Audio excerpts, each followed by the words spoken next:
바다는 늘 같은 소리를 냅니다. 그러나 어떤 날의 파도는 오래 감춘 이름들을 끌어올립니다. 1997년 7월 12일 포항 호미곶 여름빛이 번들거리는 절벽 아래 대학 동굴 탐사 동아리의 랜턴 불빛이 바위 틈을 훑던 순간 모래에 박힌 하얀 곡선 하나가 먼저 아이들의 숨을 먹게 했습니다. 갈비뼈, 팔뼈, 그리고 빈 눈구멍들. 바닷소리는 그대로였지만 세상은 그 자리에서 한번 접혔습니다. 사람, 뼈야. 누군가 입술로만 중얼거린 뒤 110일을 눌렀고 1시간쯤 지나 박진혁이라는 형사가 동굴을 향해 몸을 구겼습니다. 스무에 가까운 현장 냄새가 그에게는 일상이었지만 오늘 냄새는 달랐습니다. 비릿한 조류 끝에 지워진 누군가의 시간이 섞여 있었습니다. 왼쪽 관자놀이에 가는 금. 박진혁은 고개를 기울여 각도를 읽었습니다. 낙하의 파열이 아니라 위에서 아래로 눌러 찍은 선. 추락사가 아니라 의도. 모래 속에서 건져 올린 것은 썩어 문드러진 신분증과 방수 주머니에 든 작은 가죽 수첩. 그는 본능처럼 수첩을 폈습니다. 글자는 없고 숫자만 이어진 페이지. 87.1.115, 87.1.822, 87.1.1115, 18. 날짜일까, 무게일까, 혹은 누군가의 약속과 대가일까. 페이지가 넘길수록 소리 없는 진술서는 더 두꺼워졌습니다. 이틀 뒤 전화 한 통이 그의 손을 굳게 했습니다. 여성, 30대 초반. DNA 10년 전 실종된 이서윤과 일치. 단어 몇 개가 형사의 폐 안쪽을 얼렸습니다. 1987년 1월 1일 호미곶 일출을 보러 나갔다가 사라진 세 식구. 그때 결론은 생활고에 따른 극단 선택. 그러나 지금 아내는 육지의 동굴에서 머리골절의 흔적과 함께 돌아왔습니다. 바다가 데려갔다면 왜 육지가 토해냈을까? 결론은 틀렸거나 누군가가 틀리길 원했거나 먼지 냄새, 벤 기록 창고에서 박진혁은 두툼한 파일을 꺼냈습니다. 표지는 이렇게 적혀 있었습니다. 호미곶 일가족 실종 1987.01. 파일을 펼치자 웃고 있는 세 사람이 바닥으로 떨어졌습니다. 뒷면에는 볼펜 글씨로 김기철, 이서윤, 김민. 그는 사진을 세워놓고 다시 숫자 수첩을 폈습니다. 1987년의 겨울이 모래 틈에 숫자로만 남아 박동하고 있었습니다. 원점에서 다시 형사과의 공기가 단단해졌습니다. 박진혁은 보드에 세 개의 동그라미를 그렸습니다. 남편, 아내, 딸, 그리고 네 번째 동그라미 수첩. 수산시장에서는 오래된 손들이 증언을 냈습니다. 500만 원, 빚, 핏기 없는 얼굴. 동네 노인은 고개를 끄덕이며 그런데 몇 날 전 아내가 밍크 코트를 걸쳤지 라고 말했습니다. 가난의 집에서 비싼 옷, 장부 없이 들어온 무언가의 기척. 파출소의 낡은 비망록에는 또 다른 이름이 걸려 있었습니다. 오동민 이 지역을 쥔 오정수의 아들. 1986년 11월 술집 시비 폭행, 그리고 하루 만에 합의 종결. 가난한 어부가 재력가의 아들을 때리고 다음 날 흔적 없이 수습되는 사건. 돈의 속도가 종이에 남긴 비정상적인 침묵. 밤이 내려앉은 사무실. 책상 스탠드 하나가 숫자 수첩 위를 파랗게 적셨습니다. 박진혁은 숫자를 다시 더듬었습니다. 1.115. 금속의 무게 같기도, 사람 숫자 같기도, 이동 경로의 좌표 같기도. 그때 전화벨이 울렸습니다. 포항강력계 박진혁입니다. 기계음 섞인 여성의 목소리가 갈라진 숨 사이로 떨어졌습니다. 아빠 수첩. 금괴 밀수 장부 맞아요. 펜이 그의 손에서 꺾일 듯 휘었습니다. 당신은 누구죠? 어디서 그걸? 우린 극단적 선택이 아니에요. 당한 거예요. 보트 창고, 아저씨 요트 페인트. 엄마 머리에 전파가 끊기듯 목소리도 꺼졌습니다. 아저씨가 누구인지 말하지 않았지만 박진혁은 이미 알고 있다는 표정이었고 침묵이 그것을 인정했습니다. 이튿날 바다 냄새가 스민 보트 창고에서 루미놀 시약은 푸른 빛으로 정직하게 발광했습니다. 바닥을 새로 덧댄 마루 및 골재와 페인트 조각 사이에서 사람의 피는 거짓말을 몰랐습니다. 국과수는 혈액형 B형 이서윤과 일치, 페인트 조각은 오정수 요트와 동일 성분이라고 적었습니다. 수첩의 숫자는 그제야 의미를 얻기 시작했습니다. 바다를 건너 들어온 금의 무게, 날짜 건수, 그리고 서울의 한 카페에 새로운 이름으로 살아남은 김민희는 오래 잠겨있던 문을 여는 사람처럼 입술을 떼었습니다. 그 밤 보트 창고에서 다 봤어요. 그녀의 눈동자는 10살에 멈춘 채 20살이 되어 있었습니다. 쇠파이프, 엄마의 머리, 아빠의 외침, 미니야 뛰어. 박진혁은 녹음기의 빨간 점을 확인한 뒤 고개를 끄덕였습니다. 증언은 숫자보다 더 정확했습니다. 사람의 기억은 때로 기록보다 느리지만 더 깊게 남습니다. 이제 그는 그 이름을 데려올 차례였습니다. 오정수. 이 도시에선 국회의원보다 먼저 바람의 방향을 바꾸는 사람. 변호사가 먼저 도착했고 압력은 문보다 틈을 더 잘 찾았습니다. 근거 없는 명예훼손 수사 중단. 위는 조용히 그러나 분명하게 말했습니다. 박진혁은 팀원들을 모아 짧게 말했습니다. 지금부터 유령처럼 움직인다.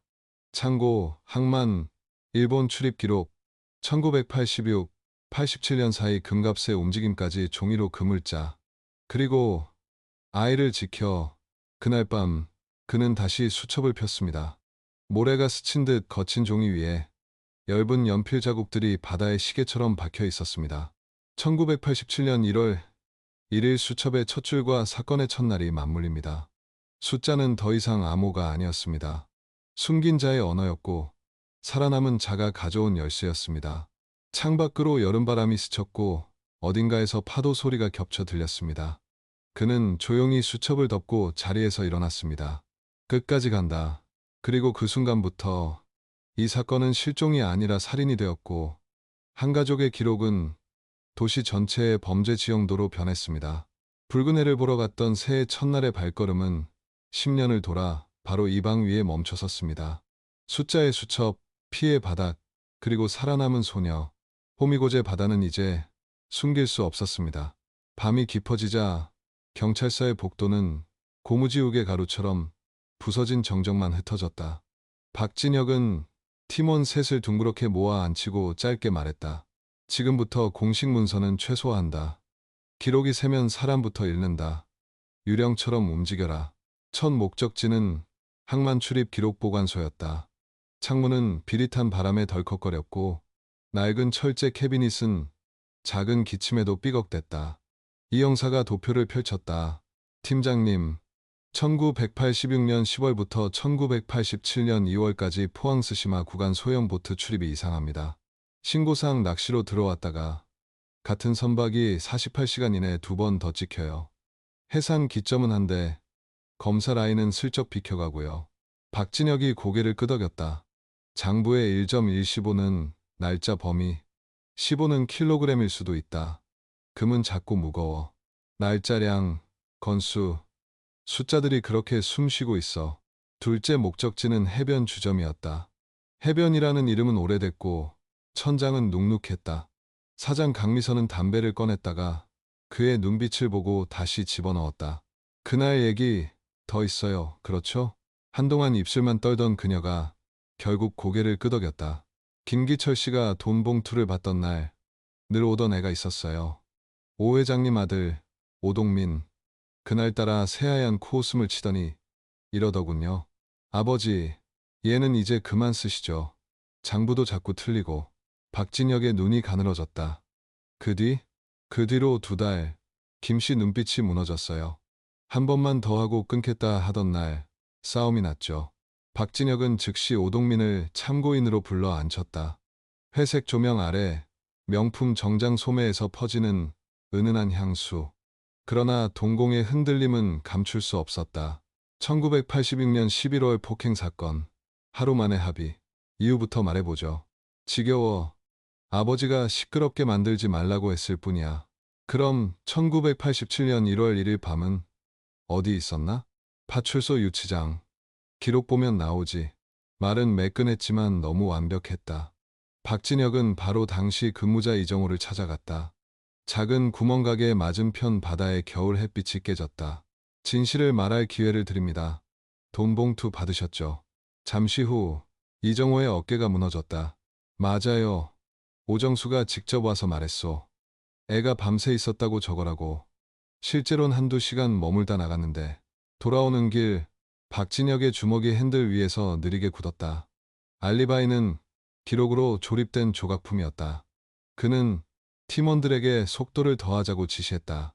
민간 항만 CCTV, 보관 기한 지났어도 빚쟁이 습관처럼 사장들 하드에 남아있는 게 있어. 다 뒤져. 강 형사가 헛웃음을 흘렸다. 팀장님, 그걸 다요? 다. 빠진 프레임이 바로 길이야. 밤 11시를 넘길 즈음 전화가 울렸다. 발신번호 비공개. 그는 숨을 고르고 받았다.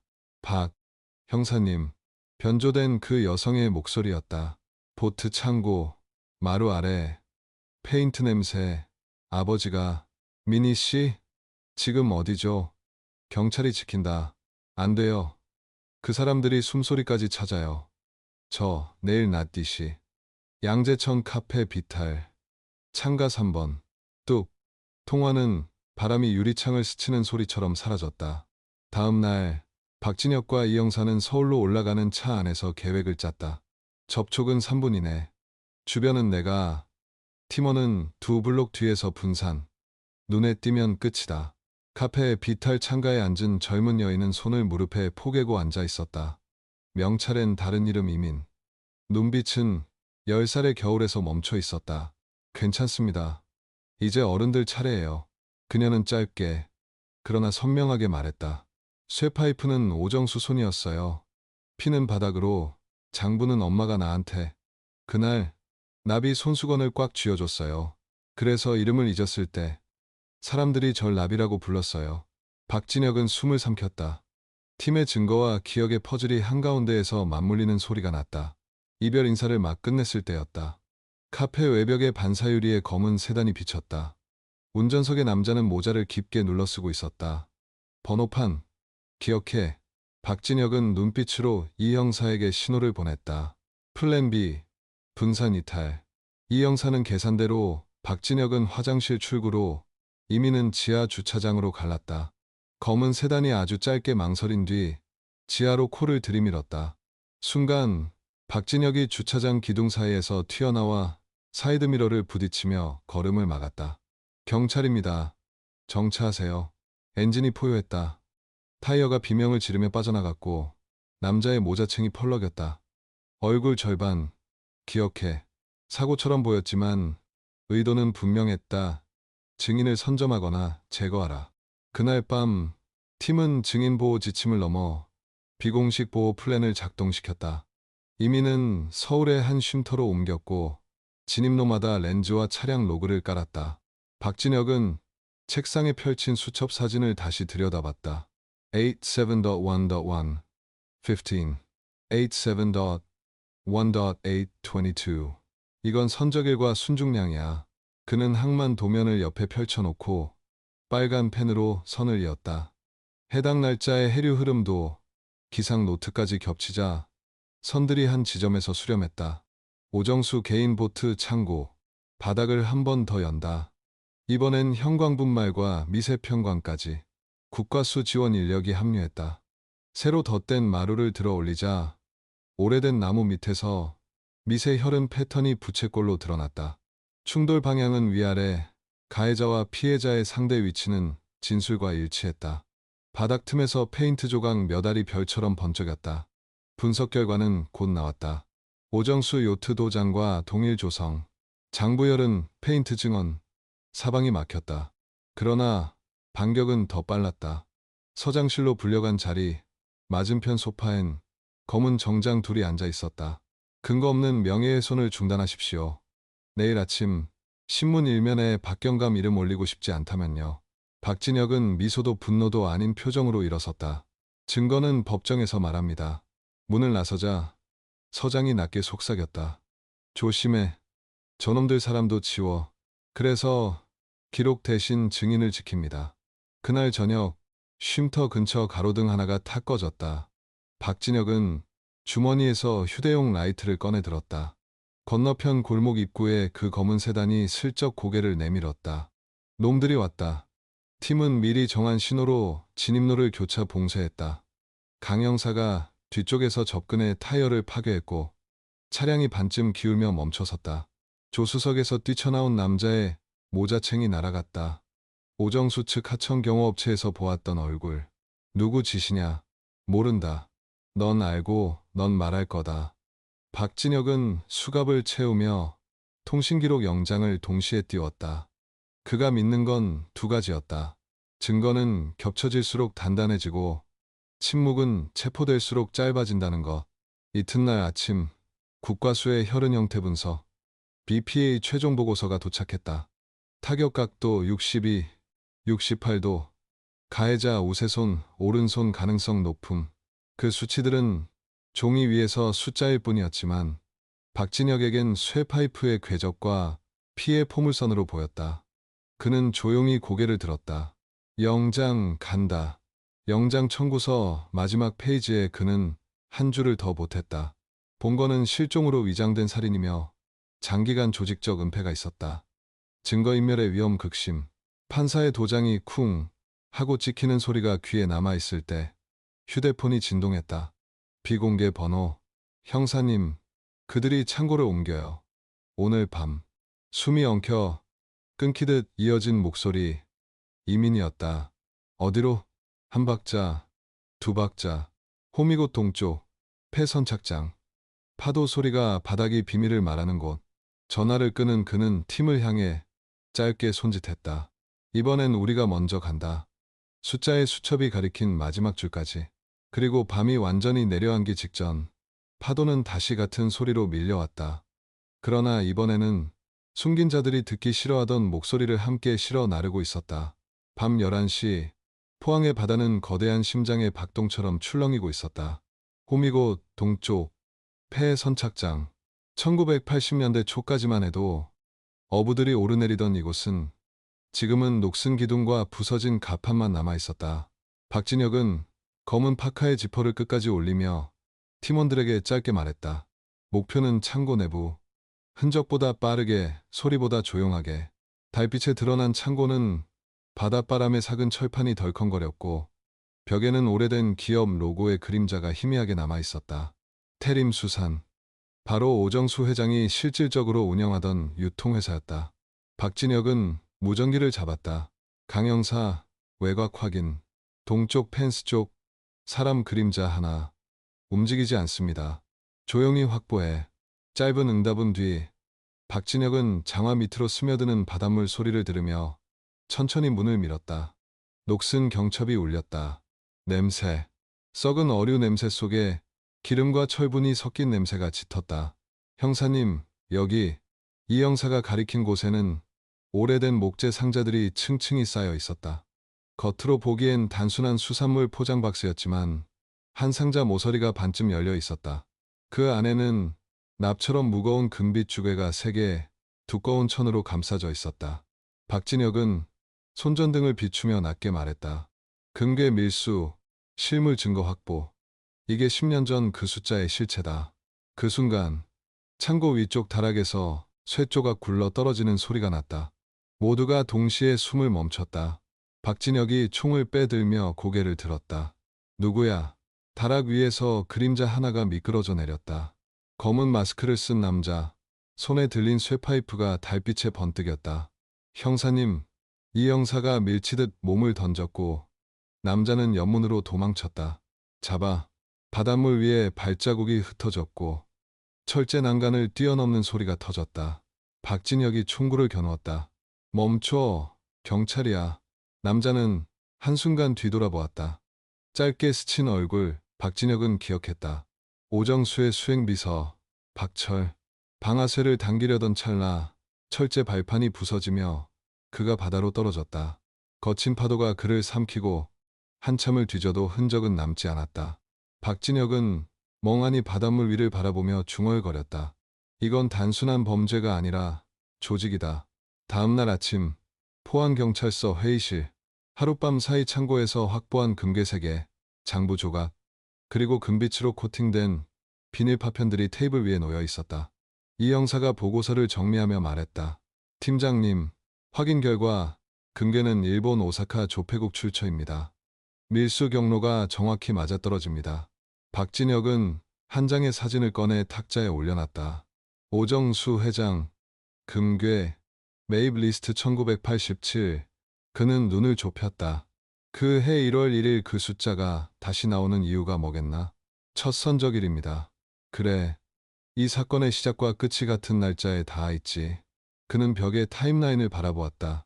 1986년 폭행 사건, 1987년 일가족 실종, 1997년 동굴 발견, 그리고 지금 금괴.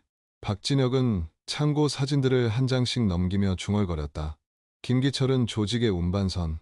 그가 밀수 루트를 손바닥처럼 알았을 거야. 그런데 그는 아내와 딸을 지키기 위해 빠져나오려 했고, 그게 오정수의 분노를 샀다. 강 형사가 고개를 끄덕였다. 장부를 들고 도망치려다 살해당했고, 아내는 목격자로 같이 죽임을 당했죠. 맞아. 그런데 딸만 살아남았지. 그래서 수첩이 남은 거야. 이건 단순한 증거가 아니라 죽은 자의 고발장이야. 그때 서장의 목소리가 인터폰을 찢듯 울렸다. 박 팀장, 당장 올라와. 그는 자리에서 일어나 회의실 문을 닫았다. 서장은 창백한 얼굴로 한 장의 문서를 내밀었다. 서울청에서 지시 내려왔다. 이 사건 중앙수사국으로 이관이래. 지금 장부가 나왔고 증언도 확보됐습니다. 왜요? 윗선 압박이야. 오정수 쪽에서 정치 라인까지 손썼다. 박진혁은 문서를 힘껏 구겨 손에 쥐었다. 이제 진실을 넘기면 다시 묻히겠죠. 내가 무슨 말 하는지 안다. 하지만 명령은 명령이다. 아니요. 진실은 명령보다 먼저 있습니다. 그는 팀으로 돌아오자마자 짧게 말했다. 이관되면 증거는 위로 올라가서 다시 사라진다. 그러니까 그 전에 우리가 직접 끝을 봐야 해. 팀장님, 그건 명령 위반이지. 알고 있어. 하지만 이 가족은 경찰을 2번 믿었다가 2번 버려졌다. 세 번째는 우리가 그렇게 만들 수 없어. 같은 시각 서울 남부고속도로 검은 세단 2대가 연달아 달리고 있었다. 그 안에는 오정수의 변호사와 비서진 그리고 사라졌던 박철의 사진이 있었다. 찾아. 그 여자애 살아있다면 모든 게 끝나. 이미 찾고 있습니다. 하지만 경찰, 그놈들은 내 밥줄이야. 돈이면 입 다문다. 오정수의 목소리는 평온했다. 그의 주름진 손가락에는 아직도 금빛 반지가 번쩍였다. 세상에서 제일 단단한 건 진실이 아니라 두려움이야.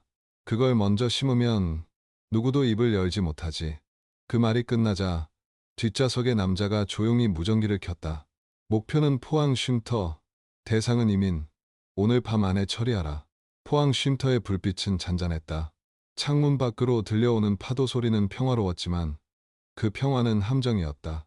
이민은 불안한 손으로 손수건을 쥐었다.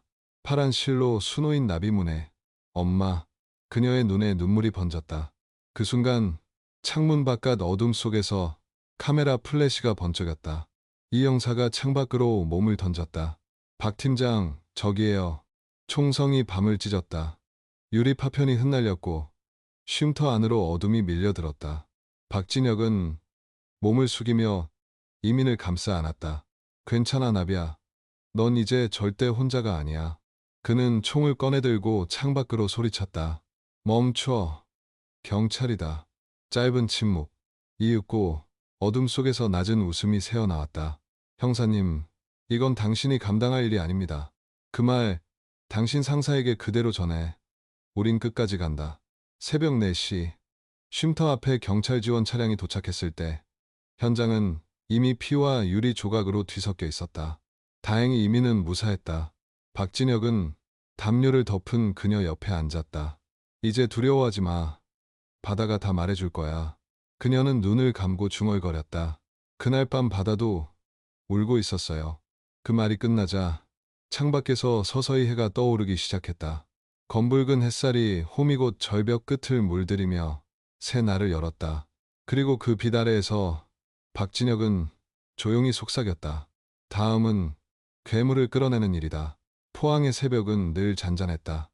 하지만 그날만큼은 바다 위로 스며든 공기가 유난히 무거웠다. 박진혁은 가느다란 커피 연기를 바라보다가 낮게 중얼거렸다. 이제 남은 건 하나야. 오정수의 요트 창고. 그 안에 모든 게 있다. 하지만 영장은 이미 중앙수사국으로 넘어갔습니다. 강 형사가 조심스레 말했다. 영장은 그들의 허락이지만 진실은 우리의 의무야. 박진혁은 천천히 몸을 일으켰다. 그의 눈빛엔 더 이상 망설임이 없었다. 밤 10시, 포항 항구 끝자락, 오래된 보트 정박소. 한때 귀족들의 전용 항만이었지만 지금은 잡초가 자라난 폐허처럼 변해 있었다.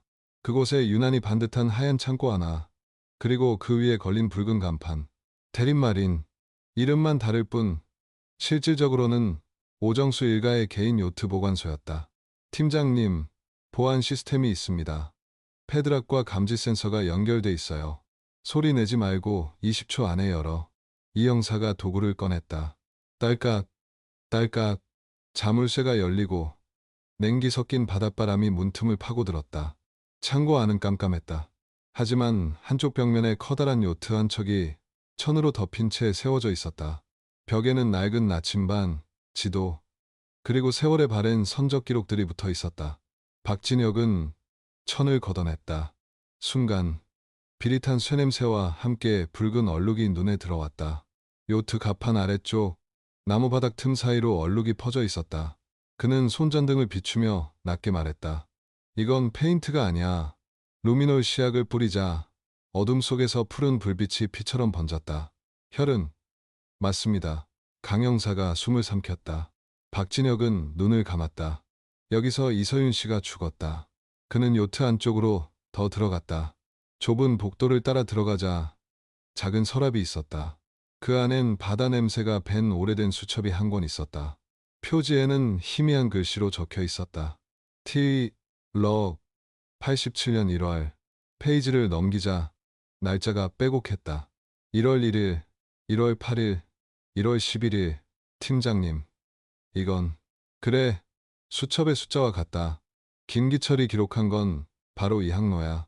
박진혁은 조용히 숨을 내쉬며 페이지를 넘겼다. 글씨 아래엔 짧은 문장 하나가 있었다. 모든 걸 끝내자. 내일 아침엔 다시 가족과 함께. 그의 손끝이 잠시 멈췄다. 김기철 씨는 마지막 항해를 다녀온 날 가족과 새해를 맞으려 했어. 하지만 그게 마지막이 됐지. 그때 창고 밖에서 발자국 소리가 들려왔다. 이 형사가 손짓했다. 누굽니까? 대답은 없었다. 바닷바람이 창고문을 흔들었다. 박진혁이 총을 꺼내 들고 한 걸음 앞으로 나섰다. 문틈으로 누군가의 그림자가 비쳤다. 경찰이다. 나와. 문이 천천히 열렸다. 그리고 그 문틈 사이로 나타난 것은 오정수의 비서 박철이었다. 살아있었군. 박진혁의 목소리가 낮게 떨렸다. 박철은 웃음을 흘렸다.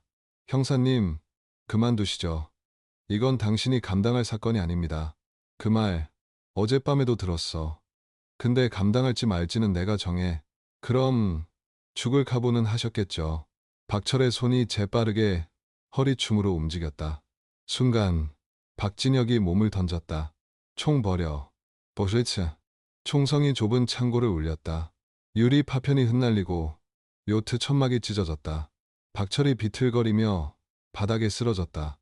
그의 손에서 무언가가 떨어졌다. 작은 USB 메모리.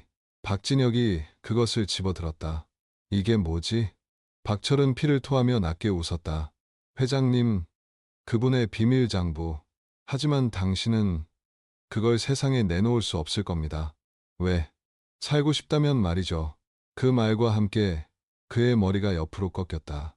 박진혁은 피 묻은 손으로 USB를 꽉 쥐었다. 살고 싶다고? 이제 이걸로 누가 죽이고 누가 살릴지 정해지는 거야. 다음 날 경찰서 상황실. 분석팀이 USB를 연결하자 화면에는 수백 개의 엑셀 파일이 뜨기 시작했다.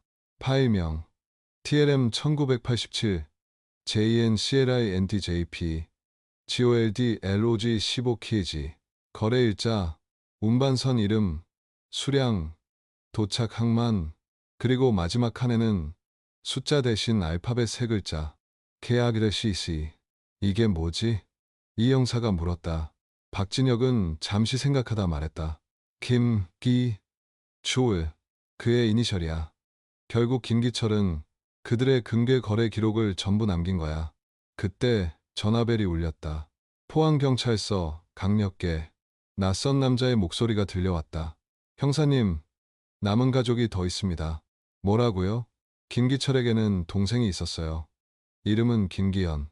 그가 10년 전 오정수 회장 회사의 회계팀에서 일했습니다. 박진혁은 순간 손에 힘이 들어갔다. 그 사람, 지금 어디 있습니까? 이미 사라졌습니다. 1987년 이후로 행방불명입니다. 박진혁은 자리에서 일어났다. 이 사건, 아직 끝나지 않았어. 김기현이 마지막 조각이야. 그가 장부를 만든 사람이야. 그의 목소리엔 피로가 묻어 있었지만 눈빛은 더 깊어졌다. 밤, 포항바다, 하늘엔 별이 희미하게 깔려 있었다. 박진혁은 차 안에서 USB를 바라보다가 속삭였다. 10년 동안 묻혀있던 진실이 이제야 모습을 드러내는구나. 그의 옆자리엔 여전히 손수건을 쥔 김민희가 있었다. 그녀의 눈동자는 바다의 불빛을 닮아 있었다. 형사님, 엄마가 여기서 죽은 거죠? 그래. 하지만 네가 살아남았기에 세상은 이 사건을 잊지 못할 거야. 김민희는 잠시 고개를 숙였다가 조용히 말했다. 아빠가 그랬어요. 언젠가 진실은 바다처럼 다시 돌아온다고. 박진혁은 미소 지었다. 그럼 우리도 돌아갈 때가 된 거지. 진실의 중심으로. 그날 밤 포항의 파도는 거세게 일었다. 그리고 누군가의 발자국이 다시 그 바다를 향해 걸어가고 있었다. 그들의 뒤를 따라 진실의 파도가 천천히 밀려오고 있었다. 1997년 9월 2일 포항경찰서 취조실. 창밖엔 여름의 잔열이 남았고 실내는 형광등 하나가 싸늘하게 흔들리고 있었다. 긴 테이블 위에는 세 가지 물건이 놓여 있었다. 가죽 수첩, USB 메모리, 그리고 사진 한 장. 박진혁은 그 앞에 앉아 있었다. 그의 맞은편엔 검은 정장을 차려입은 남자, 오정수 회장이 느긋한 표정으로 팔짱을 끼고 앉아 있었다. 형사님, 내가 여기 앉아 있어야 할 이유가 있습니까? 오정수의 목소리는 비웃음처럼 낮고 부드러웠다. 박진혁은 그의 눈을 똑바로 바라보았다. 있습니다. 이서윤 씨 살인 및 사체 유기, 금괴 밀수 교사, 증거인멸, 그리고 그는 USB를 들어 올렸다. 당신의 장부가 여기에 있습니다. 오정수의 눈빛이 순간 흔들렸다. 하지만 곧 다시 미소를 지었다. 그깟 장난감 하나로 나를 잡을 수 있다고 생각하나? 경찰이 언제부터 상상의 소설을 쓰게 됐지? 박진혁은 대답하지 않고 버튼을 눌렀다. 모니터가 켜지며 숫자와 금액들이 빼곡히 채워진 화면이 떴다. 그 아래에는 한 줄의 전자서명이 있었다. J, Sir. 박진혁이 입술을 굳게 다물며 말했다. 당신의 이니셜이죠. 증거가 될 수 없어. 누구든 이름을 쓸 수 있잖아. 좋습니다. 그럼 이건 어떻습니까? 문이 열리며 한 여자가 들어왔다. 흰 셔츠, 단정한 단발머리. 10년 전 바닷바람에 얼어붙은 소녀가 이제는 성인이 되어 당당히 그 앞에 섰다. 김민희, 혹은 이제의 이름, 이민. 오랜만이네요, 회장님. 그녀의 목소리는 부드러웠지만 그 안에선 얼음처럼 차가운 단어들이 흘러나왔다. 오정수의 손끝이 미세하게 떨렸다. 이게 누구지? 기억 안 나세요?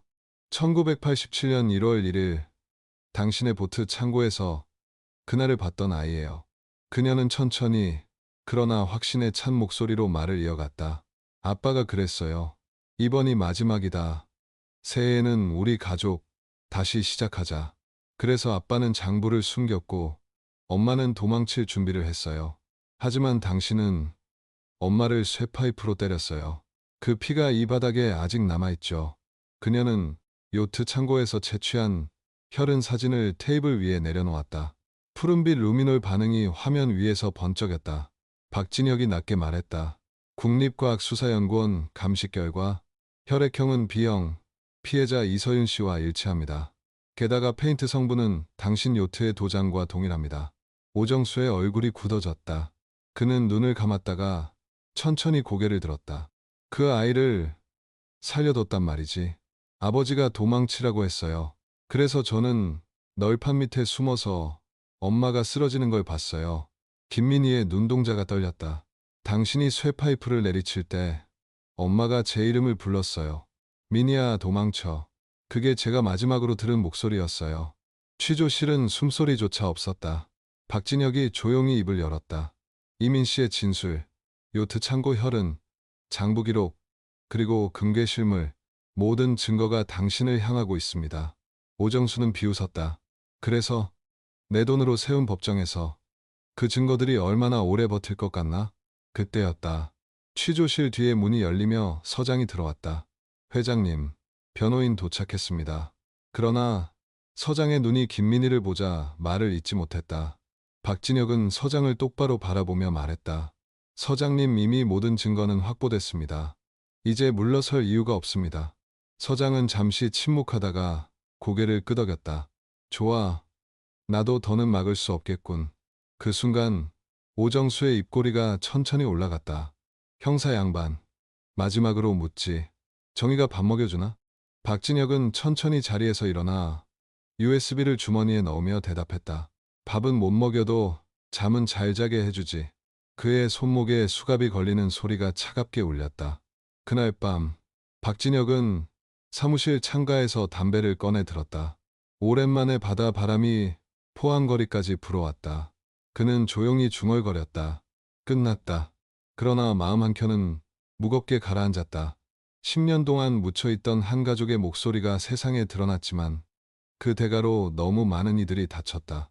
문이 열리고 김민희가 들어왔다. 그녀는 조용히 말했다. 형사님, 이제 엄마랑 아빠한테 갈 수 있겠죠? 박진혁은 미소를 지으며 고개를 끄덕였다. 그래, 이젠 두 분이 편히 웃으실 거야.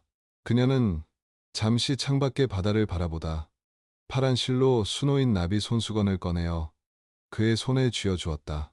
이건 엄마가 마지막으로 주신 거예요. 이제 형사님이 지켜주세요. 진실을 잊지 않게. 박진혁은 손수건을 쥐며 말했다. 약속할게. 이 나비가 다시는 바다에 빠지지 않도록. 그로부터 한 달 뒤 포항지방법원은 오정수에게 무기징역, 그의 아들 오동민에게 징역 15년을 선고했다.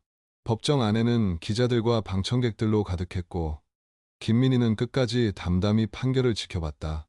판사가 마지막으로 망치를 내리치자 그녀는 아주 작게 그러나 확실히 속삭였다. 이제 엄마 아빠 잘 자요. 그리고 1999년 1월 1일 호미곶의 새해 첫 해가 떠오르던 순간 박진혁은 그 자리에서 다시 한번 고개를 숙였다. 당신들의 해도 뒤 이제야 다시 봅니다.